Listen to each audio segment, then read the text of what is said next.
Hello everyone, my name is Muskan and आज हम variables and data types पढ़ने वाले हैं। आज हमारी कोडिंग स्टार्ट होने वाली है सी प्लस प्लस में। पहले मैं आपको कोड लिख के दिखाती हूँ कि सी प्लस प्लस का कोड कैसे होता है, तो फिर उससे हम समझेंगे कि हमारे variables, data type, boiler plate क्या क्या होता है।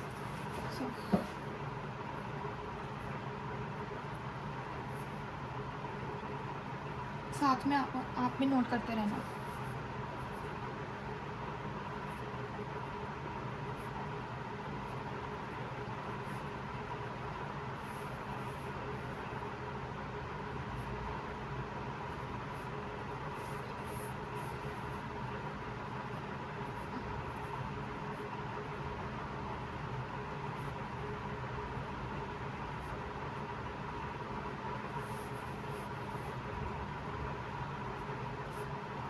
ये हमारा क्या है, बेसिक कोड है सी प्लस प्लस में।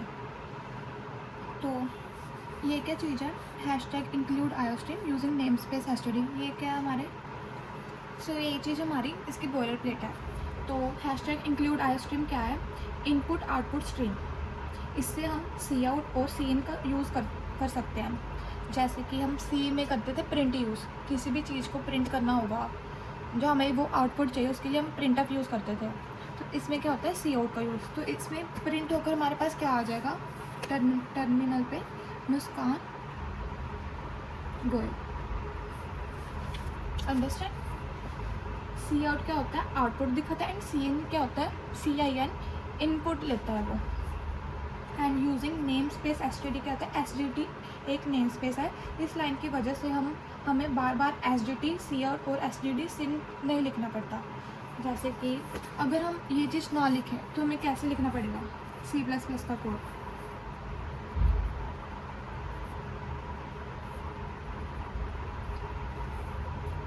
ये क्या है, विदाउट इट। अगर हम ये चीज़ नहीं लिखेंगे, अगर हम ये चीज़ लिखेंगे तो हमें सिर्फ ये चीज़ लिखनी पड़ेगी। Got it. मतलब हमें ये चीज़ बार बार ना लिखनी पड़े, तो इसके लिए हम using namespace S T D का यूज़ करते हैं। इन मेन क्या है हमारा, प्रोग्राम एग्जीक्यूशन यहीं से स्टार्ट होती है। मेन सी प्लस प्लस का एंट्री पॉइंट है। एंड जो कर्ली ब्रेसेस है, कर्ली ब्रेसेस के अंदर प्रोग्राम का कोड लिखते हैं। जैसे कि ये हमारा कोड है, अगर हमने कोई इनपुट लेना है तब भी हम यही चीज़ हम इधर ही लिखेंगे। एंड रिटर्न 0 बताता है कि प्रोग्राम सक्सेसफुली एग्जीक्यूट हो गया। 0 जनरली मीन्स नो एरर। जो ये हम 0 लिखते हैं, इसका मतलब क्या होता है, नो एरर। जैसे कि ये हमने कोड लिख लिया तो उसका क्या आ गया, मुस्कान गोयल। तो ऐसे ही आप कर सकते हो। जैसे कि अपने वैसे तो वी एस कोड भी करना है, अपने हर एक कोड कॉपी पे भी करना है, कॉपी पे भी ज़रूरी है। एंड वी एस कोड पे करना, अगर आप अभी वी एस कोड से नहीं वो तो आप जी डी बी कंपाइलर का यूज़ कर सकते हो। G D B compiler, it is absolutely free. अब हम स्टार्ट करते हैं variables and data types. Variables and data types क्या है, जैसे कि हमारे पास एज है, प्राइस है एंड ग्रेड है। ये क्या है, हमारे वेरिएबल्स, जिसमें हम क्या स्टोर कर रहे हैं, एज में हम क्या स्टोर कर रहे हैं 20, प्राइस में क्या कर रहे हैं 99.5 हम स्टोर कर रहे हैं। जैसे कि प्राइस की वैल्यू अब क्या होगी 99.5। एंड ग्रेड क्या है, A. It can be changeable. हम इसको कोड के बीच में भी हम चेंज कर सकते हैं। जैसे कि हमने पहले इसको एज के 20 दे दिया, उसको प्रिंट करवा दिया, एंड देन हम उसे चेंज भी कर सकते हैं। ऐसे नहीं कि इसकी वैल्यू फिक्स हो गई। एंड इंट क्या है, इंट क्या है, इसकी डेटा टाइप। फ्लोट इसकी प्राइस की डेटा टाइप। एंड करेक्टर क्या है, ग्रेड की डेटा टाइप। इंट मतलब हम इंटीजर वैल्यू ले सकते हैं ओनली। फ्लोट मतलब हम पॉइंट्स में ले सकते हैं, जैसे 99.5, 66.4 ऐसे करके। एंड करेक्टर क्या है, एक स्ट्रिंग की तरह, जैसे कि कोई भी हम करेक्टर ले सकते हैं, जैसे A to Z and A to Z। समझे आप, इसमें ये है। इसके लिए रूल्स भी होते हैं। It is must start with the letter और अंडरस्कोर। जैसे कि ये है हमारा वेरिएबल्स, ये अंडरस्कोर से स्टार्ट होना चाहिए। Can not start with the number, ये नंबर से स्टार्ट नहीं होना चाहिए। जैसे कि आप इंट 4 लिख दो, वो चीज़ नहीं हो सकती। अंडरस्कोर से आप वो चीज़ कर भी सकते हो, या ऐसे सिंपल आप ऐसे भी लिख सकते हो। जरूरी नहीं कि अंडरस्कोर से लिखना ही पड़ेगा। बस ये है कि नहीं तो आपको लेटर से स्टार्ट करना पड़ेगा, नहीं तो अंडरस्कोर से। इसमें कोई भी स्पेस अलाउड नहीं होगा। स्पेस मीन्स जैसे कि आपने ये चीज़ लिख दी ग्रेड, ऐसे स्पेस डाल दी इसके बीच में, ये चीज़ अलाउड नहीं है इसमें। And can not use reserve keywords, जैसे कि इंट, रिटर्न एट्सेट्रा। इसको हम यूज़ नहीं कर सकते वेरिएबल्स में। एंड डेटा टाइप्स आपको समझाई दिया मैंने क्या होता है। ये क्या बिल्ट इन होता है, ये अपने आप खुद बने होते हैं, ये इसको हम नहीं बनाते। इंट क्या इंटीजर वैल्यू लेता है, जैसे कि 10, -5, -3, जैसे 0 से आगे वाले एंड 0 से पीछे वाले पॉइंट्स में लेता है। एंड फ्लोट क्या होता है, डेसिमल नंबर्स। डबल क्या होता है, ये भी डेसिमल नंबर्स होते हैं, जैसे कि इसकी मोर प्रिजन होती है। मतलब फ्लोट में क्या होता है, जैसे हम इतने डिजिट तक की हम वैल्यू ले सकते हैं फ्लोट में। एंड जो डबल है हमारा, उसमें हम 3.141592 मतलब इतने डिजिट तक हम वैल्यू ले सकते हैं। एंड करैक्टर क्या होता है, जैसे कि ये A to Z ऐसे करके। बूल क्या होता है, एक बूल भी हमारी डेटा टाइप होती है। ये क्या है, ट्रू फॉल्स वैल्यू देता है। इसको हम आगे समझेंगे कैसे क्वेश्चन के थ्रू। एंड वर्ड क्या होता है, नो वैल्यू। ये भी हमारी डेटा टाइप होती है, ये no value. It is use in functions, okay. And जो डिराइव डेटा टाइप्स होते हैं, जैसे कि एरे, पॉइंटर्स, रेफरेंसेस, वो हम आगे समझेंगे जैसे जैसे हम क्वेश्चन करते जाएंगे। सो अब हम क्वेश्चन स्टार्ट करेंगे। सो बेसिकली हमें क्या प्रिंट करवाना है,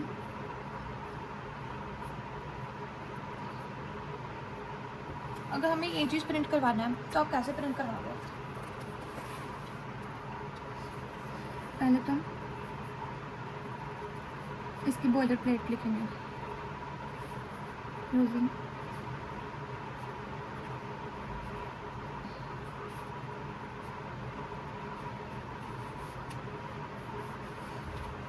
ठीक है, ये चीज़ लिख ली हमने। एंड हम यहाँ पे क्या लिखेंगे, हमें क्या प्रिंट करवाना है, ये चीज़ हमने प्रिंट करवानी है। ये हमारे क्या होता है, एस्ट्रिक का साइन होता है, मीन्स मल्टीप्लाई। सो अब हमें ये चीज़ प्रिंट करवानी है, सी आउट।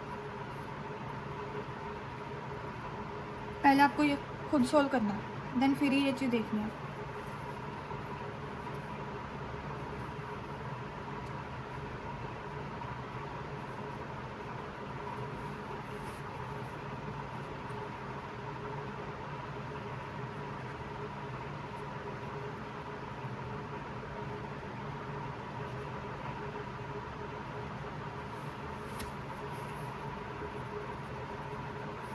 ये हमने क्या किया, सी आउट में पहले तो हमने 4 स्टार, देन स्लैश एन का मतलब क्या होता है, नेक्स्ट लाइन। जो हमने ऊपर भी ये लिखी थी एन एल, मतलब एंड लाइन का मतलब क्या होता है, नेक्स्ट लाइन। इसका मतलब भी नेक्स्ट लाइन होता है एंड इसका मतलब भी नेक्स्ट लाइन होता है। सो हम कुछ भी लिख सकते हैं।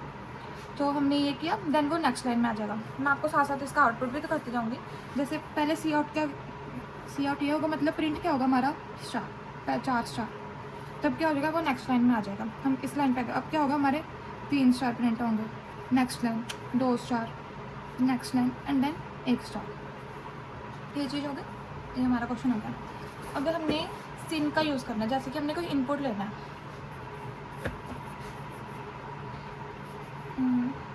पहले तो आप बॉइलर प्लेट लिख लोगे सारी। सो अब क्या करना है, हमने प्रिंट एवरेज मार्क्स। सो उसके लिए हमारा कोड क्या होगा, हम क्या करेंगे, पहले हमारा इंट में क्या होगा, जैसे कि इंग्लिश सब्जेक्ट, देन इंट में हिंदी, इंट में साइंस। ठीक है, ये हमारे सब्जेक्ट थे। तो सी आउट क्या करेगा, पहले हमने इंग्लिश के मार्क्स लिखने हैं एंड सिन में ये इंग्लिश के मार्क्स हमसे लेगा। सी आउट में ऐसे ही हिंदी के मार्क्स,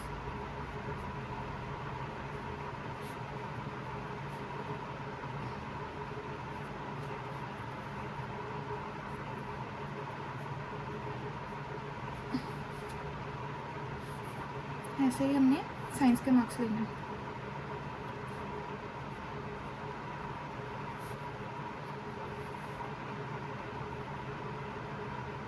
जो चीज़ हमने ये यहाँ लिखी है वही चीज़ हमने सिन में लिखी है, तो इसी से वो इधर जा पाएगा कि हमने क्या इंट में क्या स्टोर किया हुआ है। ठीक है, हमने मतलब कि अब क्या किया, हमने इंग्लिश के मार्क्स भी ले लिए, हिंदी के मार्क्स भी ले लिए एंड साइंस के मार्क्स भी ले लिए। अब हमने क्या करना है, एवरेज प्रिंट कराना है। हमारा क्वेश्चन क्या था, print average marks. So average के लिए हम क्या करेंगे,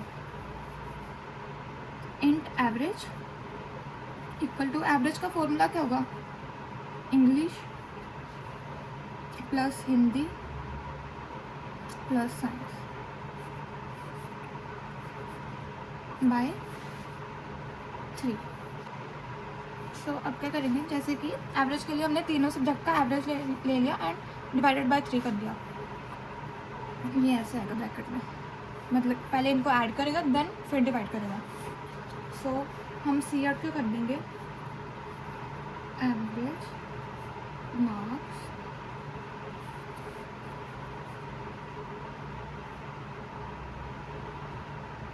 and line and then last में रिटर्न 0 लिखना ज़रूरी है, यहाँ हमारा कोड ख़त्म हो जाएगा। सो ये हो गया हमारा प्रिंट एवरेज मार्क्स का कोड। सो आउटपुट में क्या आएगा हमारा, ये लाइन बाय लाइन चलता जाएगा। सो पहले क्या करेगा, सी आउट करेगा इंग्लिश। तो इंग्लिश के मार्क्स क्या है हमारे, कुछ भी लिख दो, जैसे कि 40 लिख दो। एंड हिंदी के मार्क्स क्या है, 50। साइंस के मार्क्स क्या है, 40। ठीक है, हमने ये लिख दिया हमारे मार्क्स। एंड देन ये क्या करेगा, एवरेज में जाएगा, इन तीनों का प्लस कर देगा। सो फॉर इजी कैलकुलेशन हमने 30 लिख दिया यहाँ पे एवरेज ऐसे नहीं आएगा क्योंकि हमने सी आउट में क्या लिखा है, एवरेज मार्क्स। तो हमें यहाँ पे ऐसे लिखना पड़ेगा, मतलब ये तो आपको तो सिर्फ कोड लिखना है, वो तो आपको VS कोड में वो ही बताएगा, वो ही लिखी जाएगा ये सब चीज़ें। Average marks, so average marks क्या आ जाएंगे हमारे, 40 + 30 + 50 120, 120 बाय 3, 120 बाय 3 क्या हो जाएगा, एवरेज मार्क्स क्या होगा हमारे 40। सो यहाँ पे हमारा कोड ख़त्म हो जाएगा। Okay, got it. And one more important thing, अगर हम इंट बाय इंट करेंगे तो हमारी हमेशा वैल्यू क्या होगी, इंट ही आएगी। अगर हम इंट बाय फ्लोट करेंगे तो फ्लोट आएगी, मतलब पॉइंट्स में आएगा। अगर फ्लोट बाय इंट करेंगे तो भी फ्लोट में आएगी, अगर फ्लोट बाय फ्लोट करेंगे तो फ्लोट में आएगी। ठीक है, मतलब जिसकी वैल्यू ज़्यादा है, मतलब फ्लोट की, तो वो उसकी वैल्यू फाइनल में उसकी वैल्यू आएगी। सो अब हम एक और क्वेश्चन करते हैं। हमारे पास क्वेश्चन क्या है, enter cost of 3 items from the user using float data type. हमने क्या क्या लिखनी है, एक pencil, a pen and an eraser. ये हमने 3 आइटम्स लेने हैं। आप वो चीज़ लिख लोगे बॉयलरप्लेट। हम सीधा स्टार्ट करते हैं इंट मेन से। सो हमारा क्वेश्चन क्या है, 3 चीज़ें लेनी है फ्लोट में। सो पहले हम क्या लेते थे, इंट इंग्लिश जैसे लिया था ऊपर, तो अब क्या लेंगे, फ्लोट पेंसिल। अब क्या होगा, पेंसिल है, फ्लोट क्या है, पेन है, एंड फ्लोट में क्या लेना है, इरेजर। सो आगे क्या है, हमने ये क्या दिया होगा कि ये आपने यूज़र से लेनी है ये तीनों चीज़ें। सो क्या करेंगे, सिन, ये साइन होता है आउटपुट के लिए, ये साइन, एंड इनपुट के लिए ये साइन।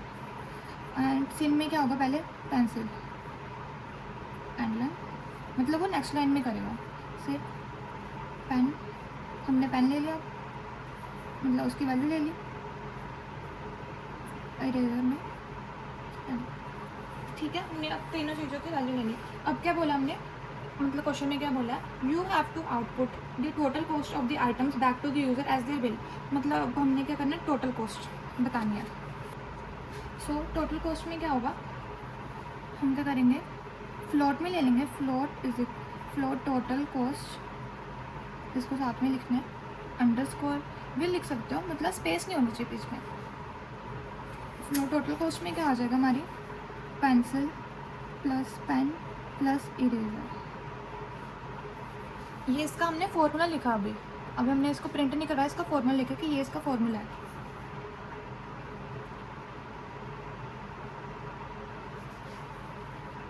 एंड अब क्या हमने करना है, सी आउट कर देना, टोटल इज इक्वल टू, ये हमने क्या लिखा, टोटल कॉस्ट। अब ये क्या करेगा, टोटल कॉस्ट दे देगा हमें इन तीनों का ऐड करके। अभी भी क्वेश्चन पढ़ा है। अब क्या बोला हमने, you can also try adding 18% GST tax to the items in the bill as an advance problem. So अब हमने क्या करना है, प्रिंट क्या करवाना है, अगर इसमें 18% GST लगाते तो हमारी टोटल कॉस्ट क्या आएगी? C out total cost with GST। ये आपको अच्छे से डिफाइन करना पड़ेगा।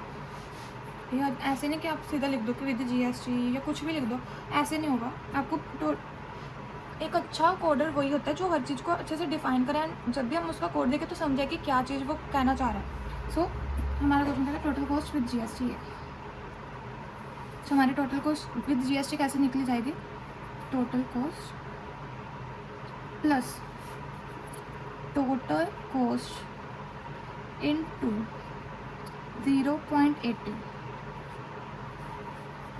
ये क्या आ गई हमारी total cost with GST, and then हम इसे ब्रैकेट में क्लोज कर देंगे, and then end line last में रिटर्न 0 हो गया हमारा कोड। हमने क्या किया, पहले तो फ्लोट में ली पेंसिल, पेन एंड इरेजर की वैल्यू, देन उसका इनपुट ले लिया, मतलब हम उसे वैल्यू दे दी, जैसे पहले पेंसिल को दे दी, फिर पेन को, फिर इरेजर को, देन टोटल कॉस्ट में इन तीनों का ऐड हो जाएगा एंड वो फ्लोट में हमें उसकी वैल्यू दे देगा। देन हमने GST के साथ निकालना था कि 18% का GST लगे, 18% है सो 0.18, टोटल कॉस्ट जितनी थी उतनी तो वो लगेगी, प्लस टोटल कॉस्ट इंटू 0.18, मतलब GST के साथ इतनी ऐड होकर हमारी टोटल कॉस्ट विद GST आ जाएगी। Thank you everyone.